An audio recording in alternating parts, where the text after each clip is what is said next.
Hi hello Swathi Ganga Kannada YouTube ಚಾನಲ್ಗೆ ಎಲ್ಲರಿಗೂ ಸ್ವಾಗತ ಸುಸ್ವಾಗತ. ಇವತ್ತಿನ ವಿಡಿಯೋದಲ್ಲಿ ವರಾಹಿ ಅಮ್ಮನವರ ಒಂದು ಮಂತ್ರದ ಬಗ್ಗೆ ತಿಳಿಸ್ಕೊಡ್ತಾ ಇದ್ದೀನಿ. ಯಾವ ಕೆಲಸಕ್ಕೋಸ್ಕರ ಈ ಒಂದು ಮಂತ್ರವನ್ನು ಹೇಳಬೇಕು, ಯಾವ ಒಂದು ಸಮಯದಲ್ಲಿ ಹೇಳಬೇಕು, ಯಾವ ರೀತಿಯಾಗಿ ಹೇಳಬೇಕು, ಯಾವ ಒಂದು ನಿಯಮವನ್ನು ಪಾಲನೆಯನ್ನು ಮಾಡಬೇಕು, ಸರಳವಾಗಿರುವಂಥ ಮಂತ್ರ. ಬನ್ನಿ ಇವಾಗ ವಿಡಿಯೋನ ಶುರು ಮಾಡ್ಕೊಳ್ಳೋಣ. ವಿಡಿಯೋ ಇಷ್ಟ ಆದರೆ ಲೈಕ್, ಶೇರ್, ಕಮೆಂಟ್, ಸಬ್ಸ್ಕ್ರೈಬ್ ಮಾಡಿಕೊಂಡು ಸ್ವಾತಿ ಗಂಗಾ ಕನ್ನಡ ಯೂಟ್ಯೂಬ್ ಚಾನಲ್ಗೆ ಎಲ್ಲರೂ ಸಪೋರ್ಟ್ ಮಾಡಿ ಅಂತೇಳಿ ಕೇಳ್ಕೊಳ್ತೀನಿ.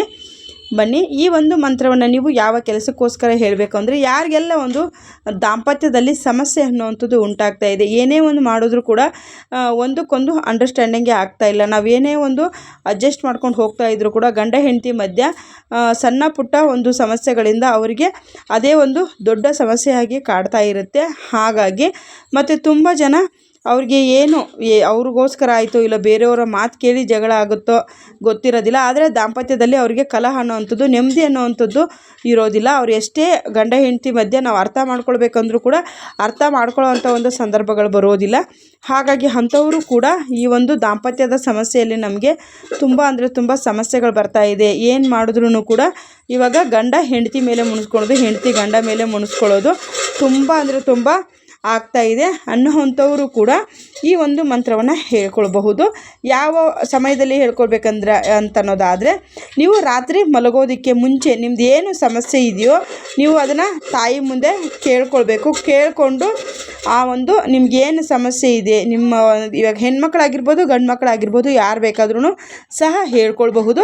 ಆದರೆ ಈ ಮಂತ್ರವನ್ನು ನೀವು ರಾತ್ರಿ ಮಲಗೋದಕ್ಕೆ ಮುನ್ನ ಹೇಳಿಕೊಂಡು, ಅಮ್ಮ ನಮಗೆ ಗೊತ್ತೋ ಗೊತ್ತಿಲ್ಲದೇನೋ ಈ ರೀತಿ ನಮ್ಮ ಮಧ್ಯೆ ಸಮಸ್ಯೆಗಳು ಬರ್ತಾ ಇದೆ, ಆದರೆ ಯಾರ್ದು ತಪ್ಪು ಯಾರ್ದು ಸರಿ ಅನ್ನೋವಂಥದ್ದು ನಮಗೆ ಗೊತ್ತಾಗ್ತಾ ಇಲ್ಲ, ಯಾರಿಂದ ಸಮಸ್ಯೆ ಬಂದಿದೆ ಅನ್ನೋದನ್ನು ನೀನು ಬಗೆಹರಿಸಿ ನಮ್ಮ ದಾಂಪತ್ಯದ ಒಂದು ಒಳ್ಳೆಯ ಜೀವನವನ್ನು ಸಾಗಿಸೋ ರೀತಿಯಲ್ಲಿ ನಮಗೆ ಆಶೀರ್ವಾದ ಮಾಡಿ ಅಂತೇಳಿ ನೀವು ತಾಯಿ ವರಾಹಿ ಅಮ್ಮನವ್ರನ್ನಲ್ಲಿ ಕೇಳ್ಕೊಳ್ಳಿ. ಯಾವ ದಿನ ಪ್ರಾರಂಭ ಮಾಡಬೇಕನ್ನೋವಂಥದ್ದು ಏನೂ ಇರೋದಿಲ್ಲ. ಪಂಚಮಿ ಇದ್ದರೆ ತುಂಬ ಅಂದರೆ ತುಂಬ ಒಳ್ಳೆಯದಾಗುತ್ತೆ. ಆದರೆ ನಮಗೆ ಪಂಚಮಿ ಎಲ್ಲ ನಮಗೆ ನೋಡೋದಕ್ಕೆ ಗೊತ್ತಾಗೋದಿಲ್ಲ ಅನ್ನೋವಂಥವ್ರು ನೀವು ತಾಯಿ ಮೇಲೆ ನೀವು ನಂಬಿಕೆಯನ್ನು ಇಟ್ಟು ರಾತ್ರಿ ಮಲಗೋದಕ್ಕೆ ಮುಂಚೆ ವರಾಹಿ ಅಮ್ಮನಲ್ಲಿ ನಿಮ್ದು ಏನು ನೀವು ಒಂದು ಸಮಸ್ಯೆಯನ್ನು ಎದುರಿಸ್ತಾ ಇದ್ದರೂ ಅದನ್ನು ಕೇಳ್ಕೊಳ್ಬೇಕು. ಕೇಳಿಕೊಂಡು ಮಂತ್ರದ ಉಚ್ಚಾರಣೆಯನ್ನು ಮಾಡಿ ನೀವು ಮಲ್ಕೊಳ್ಳಿ. ಕ್ರಮೇಣವಾಗಿ ನಿಮ್ಮ ಮಧ್ಯೆ ಏನೇ ಒಂದು ವ್ಯತ್ಯಾಸಗಳಿದ್ದರೂ ಕೂಡ ಅದೆಲ್ಲ ಸರಿ ಹೋಗಿ ನಿಮ್ಮ ದಾಂಪತ್ಯ ಜೀವನ ಅನ್ನುವಂಥದ್ದು ಸುಖಮಯವಾಗುತ್ತೆ ಅನ್ನೋದನ್ನು ತಿಳಿಸ್ತೀನಿ. ಮತ್ತು ಇನ್ನೂ ಏನಕ್ಕಪ್ಪ ಈ ಮಂತ್ರವನ್ನು ಹೇಳಬೇಕಂದ್ರೆ, ಯಾರೆಲ್ಲ ಒಂದು ಮದುವೆಗೆ ಪ್ರಯತ್ನವನ್ನು ಮಾಡ್ತಾ ಇದ್ದೀರಿ ಅಂಥವರು ಕೂಡ ಮದುವೆ ಮಾತುಕತೆವರೆಗೂ ಬಂದಿರುತ್ತೆ, ಆದರೆ ನಿಂತೋಗ್ತಾ ಇರುತ್ತೆ. ತುಂಬ ಅಂದರೆ ತುಂಬ ಪ್ರಯತ್ನ ಪಡ್ತಾ ಇರ್ತೀರಿ, ಮದುವೆ ತುಂಬ ಅಂದರೆ ತುಂಬ ವಿಳಂಬ ಆಗ್ತಾ ಇರುತ್ತೆ. ಅಂಥವರು ಕೂಡ ಈ ಒಂದು ಮಂತ್ರವನ್ನು ಹೇಳಿಕೊಂಡು ನೀವು ತಾಯಿಯಲ್ಲಿ ಕೇಳಿಕೊಂಡು ನೀವು ಮಂತ್ರದ ಉಚ್ಚಾರಣೆಯನ್ನು ಮಾಡ್ಕೊಳ್ಬೋದು.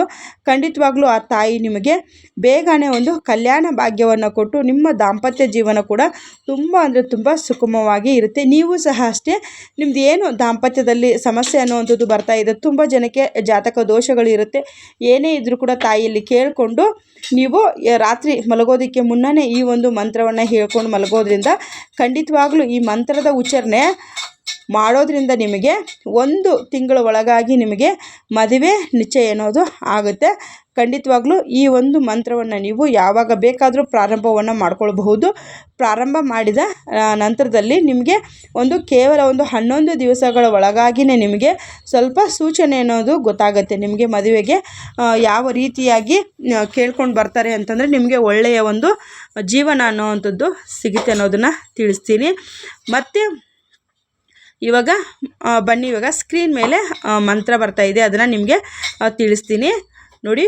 ಓಂ ನರ್ಪವಿ ನಮಃ, ಓಂ ನರ್ಪವಿ ನಮಃ, ಓಂ ನರ್ಪವಿ ನಮಃ. ಈ ಒಂದು 3 ಅಕ್ಷರದ ಬೀಜಾಕ್ಷರಿಯ ಮಂತ್ರವನ್ನು ನೀವು ಹೇಳಿಕೊಂಡಿದ್ದೇ ಆದರೆ ನಿಮ್ಮ ದಾಂಪತ್ಯ ಅನ್ನೋವಂಥದ್ದು ತುಂಬ ಅಂದರೆ ತುಂಬ ಸುಗಮವಾಗಿರುತ್ತೆ.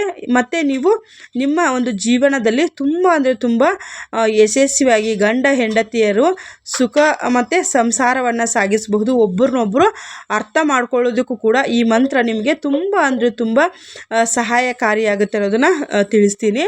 ಮತ್ತು ನೀವೇನೇ ಒಂದು ಗೊಂದಲಗಳಲ್ಲಿದ್ದರೂ ಕೂಡ ಆ ಗೊಂದಲ ಅನ್ನುವಂಥದ್ದು ನಿಮಗೆ ಎಲ್ಲಿಂದ ಇವಾಗ ಕೆಲವೊಬ್ಬರಿಗೆ ಏನಕ್ಕೋಸ್ಕರ ಸಮಸ್ಯೆ ಬರ್ತಾ ಇದ್ದೇನೆ ಅಂತಲೇ ಗೊತ್ತಾಗೋದಿಲ್ಲ. ಈ ಮಂತ್ರದ ಉಚ್ಚಾರಣೆಯನ್ನು ಮಾಡೋದ್ರಿಂದ ನಿಮ್ಮ ಮಧ್ಯೆ ಹೇಗೆ ಒಂದು ಜಗಳಗಳು ಉಂಟಾಗ್ತಾ ಇದೆ, ಯಾವ ಒಂದು ಕಾರಣಕ್ಕೋಸ್ಕರ ಅನ್ನೋದು ನಿಮಗೆ ಈ ಮಂತ್ರವನ್ನು ಉಚ್ಚಾರಣೆಯನ್ನು ಮಾಡ್ತಾ ಮಾಡ್ತಾ ಕ್ರಮೇಣವಾಗಿ ನಿಮಗೆ ಎಲ್ಲಿಂದ ಜಗಳ ಬರ್ತಾ ಇದೆ ಅನ್ನೋವಂಥದ್ದು ಸಹ ನಿಮಗೆ ಗೊತ್ತಾಗುತ್ತೆ. ಆದರೆ ಯಾವುದೇ ಕಾರಣಕ್ಕೂ ನೀವು ಮಂತ್ರವನ್ನು ಉಚ್ಚಾರಣೆಯನ್ನು ಮಾಡೋ ಸಂದರ್ಭದಲ್ಲಿ ಅಪನಂಬಿಕೆ ಅನ್ನೋದು ನಿಮ್ಮ ಮನಸ್ಸಿನಲ್ಲಿ ಬರಬಾರ್ದು.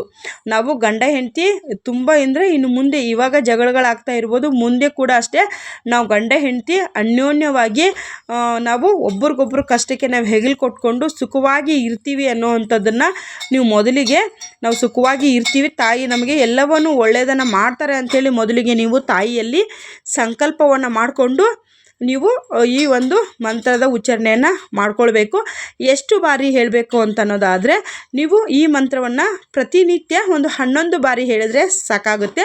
ನೀವು ಇಲ್ಲ ನಮ್ಮ ಕೈಯಲ್ಲಿ ಹೇಳೋದಕ್ಕೆ ಸಾಧ್ಯ ಇಲ್ಲ ಅನ್ನೋಂಥವ್ರು ಕೂಡ ಪ್ರತಿನಿತ್ಯ 11 ಬಾರಿ ನಿಮಗೆ ಎಷ್ಟು ದಿನಗಳ ಕಾಲ ಸಾಧ್ಯ ಇದೆಯೋ ಇದನ್ನು ನಿಮಗೆ ವಿತಿನ್ 11 ದಿವಸದ ಒಳಗಾಗಿ ಸೂಚನೆ ಅನ್ನೋದು ಸಿಕ್ಬಿಡುತ್ತೆ. ನೀವು ಹೇಗೆ ನಿಮ್ಮದು ಮುಂದೆ ಜೀವನ ಒಬ್ರಿಗೊಬ್ಬರು ಸ್ವಲ್ಪ ನಿಮಗೆ ಎಷ್ಟೇ ಒಂದು ಕಷ್ಟ ಇದ್ದರೂ ಕೂಡ 11 ದಿನದ ಒಳಗಾಗಿ ನಿಮಗೆ ಚೇಂಜಸ್ ಅನ್ನೋದು ಶುರುವಾಗುತ್ತೆ. ಆದರೆ ನೀವು ಇದನ್ನು ಕ್ರಮೇಣವಾಗಿ ನಿಮ್ಮದು ಏನು ಕಷ್ಟ ಅನ್ನೋದು ಇವಾಗ ದಾಂಪತ್ಯದ ಸಮಸ್ಯೆ ಅನ್ನೋವಂಥದ್ದು ಸ್ವಲ್ಪ ಬಗೆಹರಿಯೋದು ಸ್ವಲ್ಪ ಕಷ್ಟ ಇರುತ್ತೆ. ಹಾಗಾಗಿ ನೀವು 48 ದಿನಗಳ ಕಾಲ ನೀವು ಈ ಒಂದು ಮಂತ್ರವನ್ನು ಹೇಳ್ಕೊಳ್ಬೇಕು. ಆದರೆ ಈ ಮಂತ್ರ ಉಚ್ಚಾರಣೆ ಮಾಡ್ತಾ ನಿಮಗೆ ಒಂದು 11 ದಿನದ ಒಳಗಾಗಿಯೇ ನಿಮಗೆ ಅದರಲ್ಲಿ ಸ್ವಲ್ಪ ಮಟ್ಟಿಗಾದರೂ ನಿಮಗೆ ರಿಸಲ್ಟ್ ಅನ್ನೋದು ನಂಬಿಕೆ ಅನ್ನೋದು ಬರೋದಕ್ಕೆ ಶುರುವಾಗುತ್ತೆ. ಮತ್ತು ನೋಡಿ, ಈ ವಿಡಿಯೋ ಇಷ್ಟ ಆಗಿದ್ದರೆ ನಿಮಗೆ ಲೈಕ್ ಮಾಡಿ, ಶೇರ್ ಮಾಡಿ, ಸಬ್ಸ್ಕ್ರೈಬ್ ಮಾಡ್ಕೊಳ್ಳಿ. ಮತ್ತು ನಿಮ್ಗೆ ಏನಾನ ವಿಡಿಯೋ ಬಗ್ಗೆ ಅನಿಸಿಕೆ ಅಭಿಪ್ರಾಯಗಳಿದ್ರೆ ಕಮೆಂಟ್ ಬಾಕ್ಸಲ್ಲಿ ಬರೆದು ತಿಳಿಸಿ. Thank you.